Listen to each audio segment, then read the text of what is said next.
குறிப்பாக திமுக கூட்டணியில் கூடிய ஒரு பலமிக்க கட்சியார் கூட விசிகா சனாதனத்தை கடுமையாக எதிர்த்து போராடக்கூடிய தலைவர் அவர் விசிகாவுடைய தலைவர் தோழர் திருமாவளவன் அவங்க மேல சேரை வாரி வீசுவதற்காகவே திட்டமிட்டு உருவாக்கப்பட்ட ஒரு நாடகம்.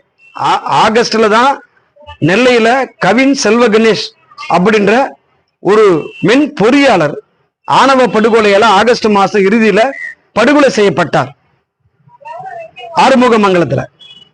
அடுத்த சில மாதங்களிலே இப்ப மதுரையில திண்டுக்கல்ல ராமச்சந்திரன் படுகொலை செய்யப்பட்டிருக்கிறார். தலித் மக்கள் நல்ல முறையா வீடு கட்டி வாழக்கூடாதா? அது கண்ணாடியெல்லாம் உடைக்கிறான். படிச்சு பாஸ் பண்ணா அதுக்கு கைய வெட்டுறான். ஜல்லிக்கட்டுல ஜெயிச்சா கும்பலா கூந்து அடிக்கிறான். உச்ச நீதிமன்றத்துல அவருடைய தலைமை நீதிபதி கவாய் அவர்களை நான் ஏற்கனவே சொன்ன மாதிரி ஒரு பாப்பார சங்கி செருப்படுத்தி வீசுறான். தொடர்ச்சியாக செய்து கொண்டிருக்கிறோம். இவர்களை அனுமதிக்க மாட்டோம். தொடர்ச்சியாக போராடுவோம்.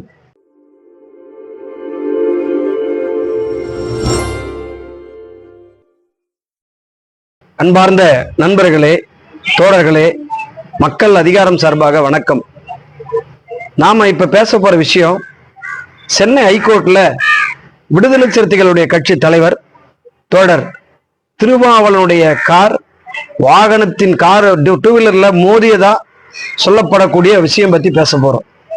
நண்பர்களே, உச்ச நீதிமன்றத்துல தலைமை நீதிபதி கவாய் அவர்களை செருப்பெடுத்து ஒருத்தர் வீசுறான். அவன் பேரும் வைக்கலாம்.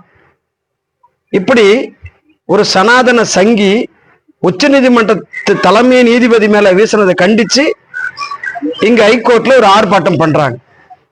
ஆர்ப்பாட்டம் முடிச்ச கையோட அவருடைய தலைவர் விசிகா திருமாவளவன் அவர்கள் தலைவர் வெளியே வராரு. வெளியே வந்து போகும் பொழுது ஒரு ராஜீவ்காந்தி என்ற வக்கீல் அந்த வண்டிக்கு முன்னாடி முன்னாடியே போய் நின்று 2-3 நேரத்துல பிரேக் பிடிச்சி நிறுத்தி வேணும்னே திட்டமிட்டு பண்றாப்புல.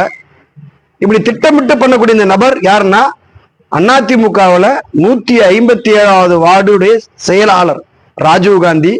இவர் வக்கீல். இந்த வக்கீல் ஒரு சமுதாய பட்டாளனா? அவரு நேர்மையா இருக்கக்கூடியவரா? இல்ல. இங்க சென்னையில் இருக்கிற ஒரு நீதிமன்றத்திலே ஒரு பெண் நீதிபதி கிட்ட ஒழுங்கனமா நடந்து கொண்டு வழக்கறிஞர் தொழிலே செய்ய முடியாத அளவுக்கு சஸ்பெண்ட் பண்ணி கேட்கிற ஒரு பொறுக்கி.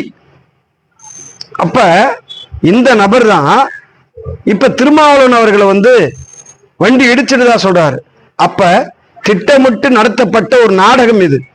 இந்த சம்பவம் சொல்றதா அடுத்த 2 நிமிடங்கள்ல 3 நிமிடங்கள்ல பாலிமர் தொலைக்காட்சியில வருது, புதிய தலைமுறையில வருது, இன்னும் இதர பிற தொலைக்காட்சியில வருது, பாலிமர் தொலைக்காட்சியில பாப்பா தொலைக்காட்சி அது.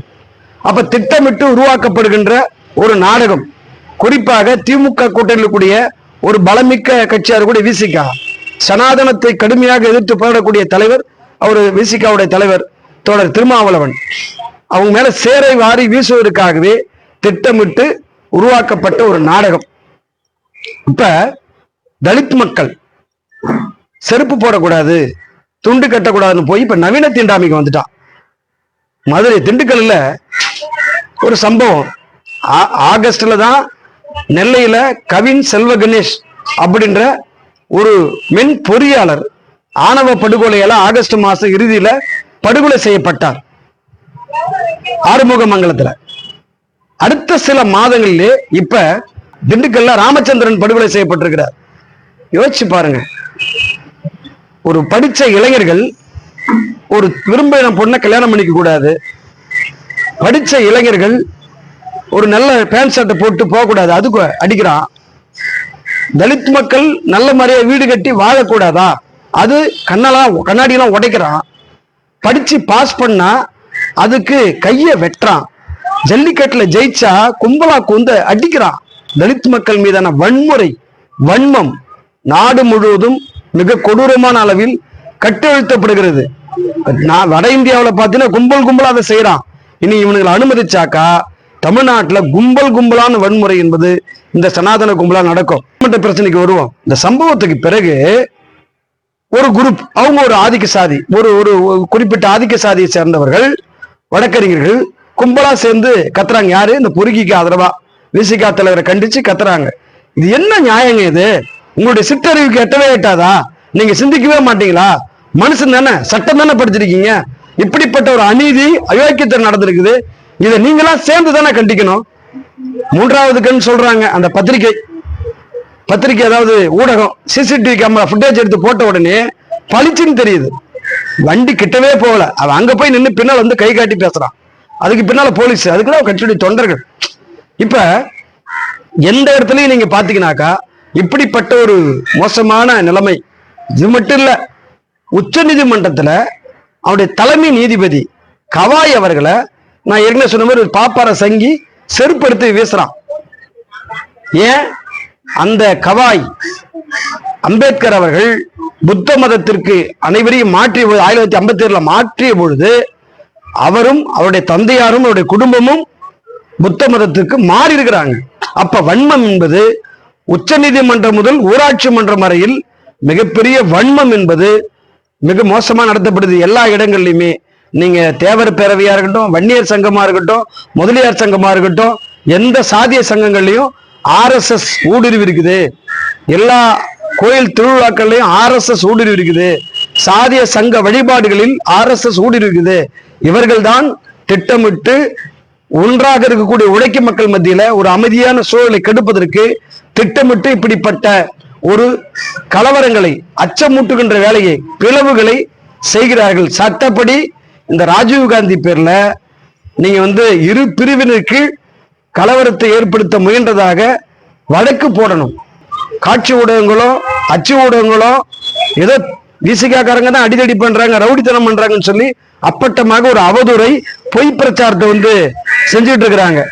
இதெல்லாம் ஏன் சார் ஏன் செய்யறாங்க அப்படின்னா, சாதிய வன்மத்தை உருவாக்கணும், சாதிய வேறுபாடுகளை உருவாக்கணும், ஒட்டுமொத்தமாக கூட உழைக்கும் மக்களை பிளவுபடுத்தணும் என்ற ஒரு கெட்ட கேடுகட்ட நோக்கத்தோட தான் ராஜீவ்காந்தி நடந்து கொண்டார். உச்ச நீதிமன்றத்தில் அந்த சனாதன சங்கி வக்கீல் நடந்து கொண்டார். மதுரை திண்டுக்கல்லிலே அந்த ஆணவ படுகொலையை செய்த இந்த சாதி வெறிகள் நடந்து கொள்கிறார்கள். ஒட்டுமொத்தமாக இந்த சமூக அமைப்பு முறையவே ஒரு பாசிச எதேச்சைகார சர்வாதிகாரத்தின் கீழ் இவர்கள் கொண்டு வர முயற்சி செய்து கொண்டிருக்கிறார்கள். தமிழ்நாட்டை பொறுத்தவரையில் இவர்கள் வாளை ஒட்ட நெருக்க வேண்டும், ஓட ஓட விரட்ட வேண்டும். அதை தொடர்ச்சியாக மக்கள் அதிகாரம் எடுக்கக்கூடிய இயக்கங்கள், போராட்டங்கள், பிரச்சாரங்களின் வாயிலாக தொடர்ச்சியாக செய்து கொண்டிருக்கிறோம். இவர்களை அனுமதிக்க மாட்டோம், தொடர்ச்சியாக போராடுவோம். நண்பர்களே, தோழர்களே, நாம் மைக்கில் ஆர்ப்பாட்டத்தில் அப்படி பேசிட்டா மட்டும் போதாது. சட்டங்கள்ல மீதமா முடிவெடுச்சுன்னா முடியாது. இந்த தேர்தலுக்கு அப்பாலே அனைத்து ஜனநாயக சக்திகளும், உழைக்கும் மக்களுடைய உரிமைகளுக்காக போராடக்கூடிய அனைத்து முற்போக்கு அமைப்புகளும், இடதுசாரி இயக்கங்களும், பெரியார் இயக்கங்களும் அனைவரும் ஒரு ஜனநாயக பூர்வமான அரசாங்கத்தை உருவாக்குவதற்கு, மக்கள் நல அரசாங்கத்தை உருவாக்குவதற்கு, ஒரு சமூக நல்லிணக்கத்தை உருவாக்குவதற்கு, ஒரு ஜனநாயக பூர்வமான கூட்டு அரசாங்கத்தை நாம் நிறுவ வேண்டும்.